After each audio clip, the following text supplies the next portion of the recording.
Chhaava movie के trailer में आप लोगों ने ये सीन तो देखा ही होगा, जहां पर छत्रपति संभाजी महाराज अपने सिंहासन की ओर बढ़ते हैं और वहां पर जाकर विराजमान होते हैं। तो उनके आजू बाजू कुछ लोग अपने हाथों में सोने के भाले लेकर खड़े हैं और उन भालों पे कुछ एम्बलम्स हैं, यानी कि चिन्ह है।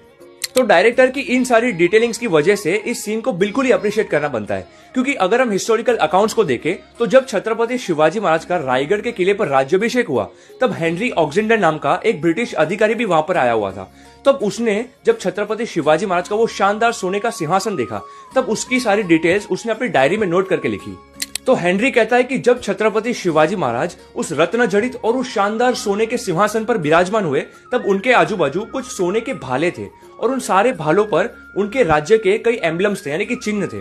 और उसमें से एक भाले पर सोने का तराजू था और उसके सिवा दो बड़ी बड़ी मछलियां जिसके बड़े बड़े दांत है वैसे भाले पर लटकी हुई थी, और उसके सिवा एक बड़ी सी घोड़े की पूंछ भी थी।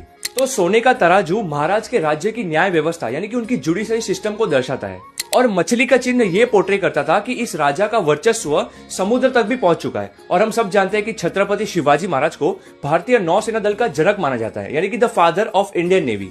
और घोड़े की पूंछ का मतलब है कि महाराज का स्वराज्य सारी तरीकों से सज्ज है। तो ये सारी डिटेलिंग्स हम इस सीन में देख सकते हैं। तो ये सीन बिल्कुल ही अप्रिशिएट करने जैसा है।